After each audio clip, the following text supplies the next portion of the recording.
Well, I think the everyday American is facing a triple crunch when it comes to energy.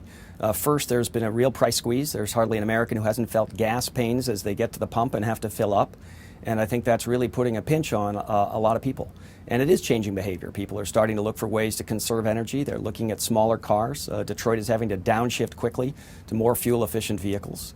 But I think there's a second dimension to this that people are quite distressed about, and it's the dependence on fossil fuels, and particularly on fossil fuels from international sources that are often unreliable. I think the American public has gotten very frustrated with the situation in Iraq, very concerned about dependence on fossil fuels from the Middle East.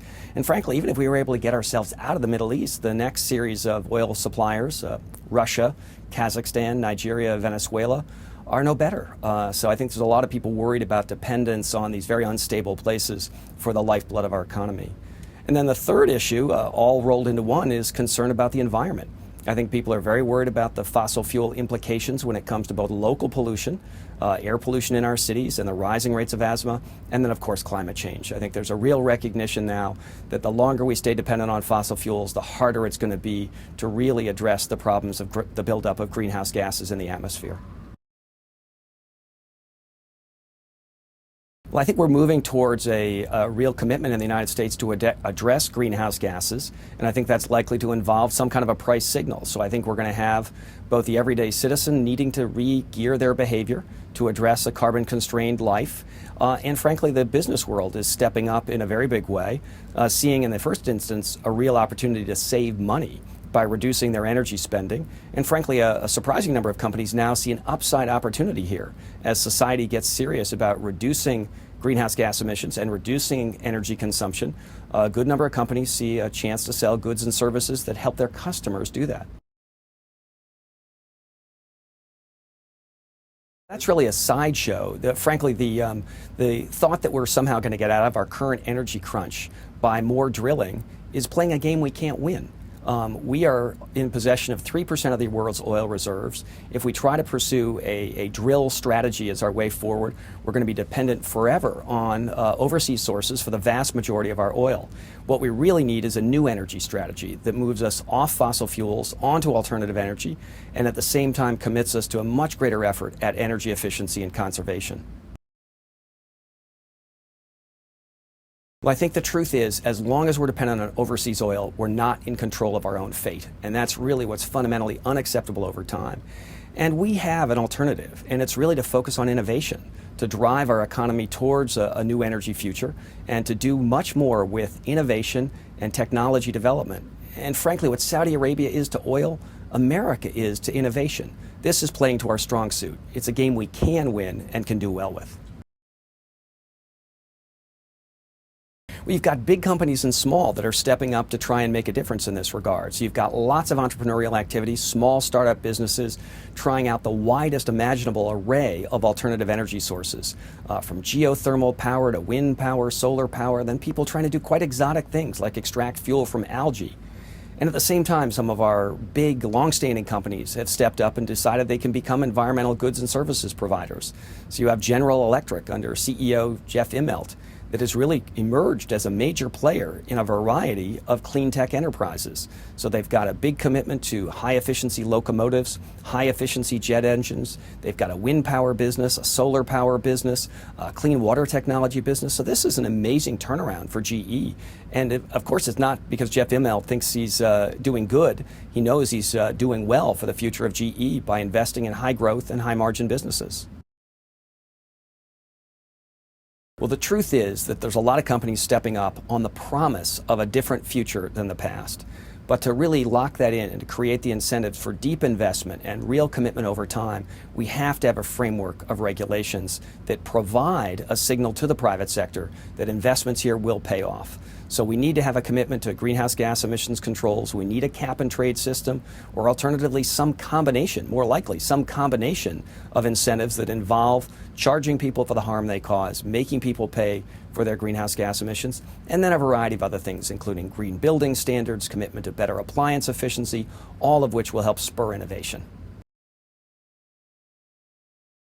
Well, frankly, we have ceded the innovation opportunity over the last 8 years in a very major way. The U.S. has historically been a leader on environment issues, historically been a leader on clean energy, but if you don't have a regulatory framework that supports private sector investment, that really rewards innovation, you can fall behind, and we have.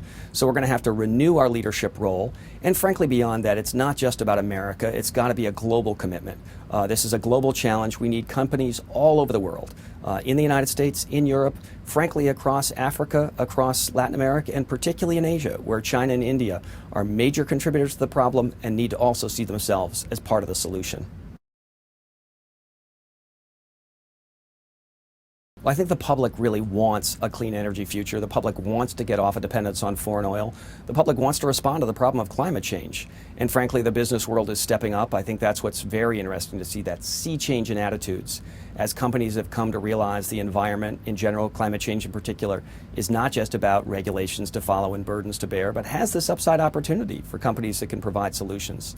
Sadly, Washington seems to be lagging, both the public and the business world. And a real challenge going forward for the new administration is whether we can get the kind of bipartisan, cross-the-aisle support for an appropriate regulatory strategy that will restore the U.S. to a leadership position and help set the world up for a successful response to climate change. I think it's going to be very difficult, but I guess I'm pessimistic in the very short term, but more optimistic over a middle to longer term. There's a difficult dual stage exercise that we have to go through of bringing together consensus within our domestic political scene, bridging some very deep divides, really getting Republicans and Democrats to work together, getting the East and the West and the center and the South and the North all to come together on a strategy that works for everyone, and at the same time finding a way to engage the world. A world that's very suspicious about the U.S. on this issue because of the lack of leadership, frankly, the foot dragging over the past number of years. So it's a big challenge, and I think it's going to require tremendous leadership from the new administration.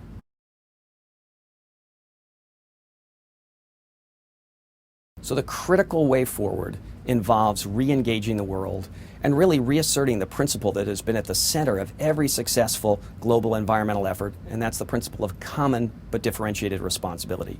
Common meaning every country steps up to obligations, and it was a huge mistake in Kyoto not to ask everyone to do something. Differentiated meaning, of course, that countries are going to have different levels of obligation. The U.S. and Europe are going to have to bring down their emissions from current levels. They're going to have to reduce dramatically from where they are today. China and India will have to reduce the trajectory of growth in their emissions. Instead of growing emissions perhaps 60% in China over the next decade, they're going to have to bring that down to 30% or 20%. So everyone has a role to play, and it's critical that we have U.S. leadership to get the whole world behind a common response to this global challenge. I think it's almost certain we're going to need a portfolio response to climate change. So we're going to need some kind of a price signal, either a harm charge on carbon emissions or a cap and trade system. The more likely logic seems right now around cap and trade. We've got experience with that in our Clean Air Act of 1990, where a cap and trade system helped us take down enormously the sulfur dioxide emissions that were creating acid rain. But we're going to need beyond that charges for people who are causing greenhouse gas emissions. And frankly, beyond that, we're going to need some old-style command and control mandates to move action ahead in things like appliance standards and green building standards. So it's going to be a sweep of incentives across the board, and really perhaps beyond that, some tax credits and some other things that will engage the private sector in the search for solutions, that will motivate the entrepreneurs, the venture capitalists, the innovators, the creative spirits across our country in finding ways to reduce emissions. I think there's almost no doubt that energy and the related environment and economic issues are going to be at the very heart of the new president's challenge.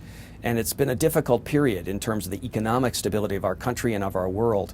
But with the economic situation getting stabilized as a first priority, a top-tier second priority is going to be this interrelated connection of energy, environment, and national security concerns that's largely centered on our addiction to fossil fuels, and will really have to focus on getting us off fossil fuels and onto a clean energy future, as well as a commitment to much greater conservation and energy efficiency.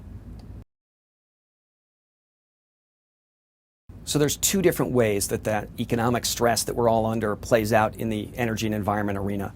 On the one hand, there's a distraction because the economic issues are so severe, so very difficult, really threatening the fundamentals of our economy in a way we haven't seen threatened in 80 years since the Great Depression. So that's a big deal, and we can't ignore it, and it is going to mean a priority on getting the economics right. On the other hand, I think there's been some games being played on Wall Street in terms of how investments get done and people taking risks with other people's money. And I think a world of transparency, a world where we return to the fundamentals of sound investing, which is the promise of a future payoff, could drive money into this clean tech world that I've spoken about as key to our energy future. And I think there's a lot of people who see a big promise here. Energy is a $6 trillion a year business globally. Over the next couple of decades, somewhere between 10 and 40 years, we're going to totally remake that energy world. That's a big set of opportunities for companies that get good ideas and can push them forward. Again, there's several issues there. On the one hand, there's some promise of potential fossil fuels beneath the Arctic and a growing battle over sovereignty of the Arctic in terms of people positioning themselves to make claims on those resources. The other thing that's a very big deal is the possibility we're going to see the Arctic Sea melt, which opens up a new sea route for shipping. And there could be some really interesting debates over who can and when people can use that route over the top of Canada or over the top of Russia as an alternative to going through the Panama Canal or across the bottom of South America.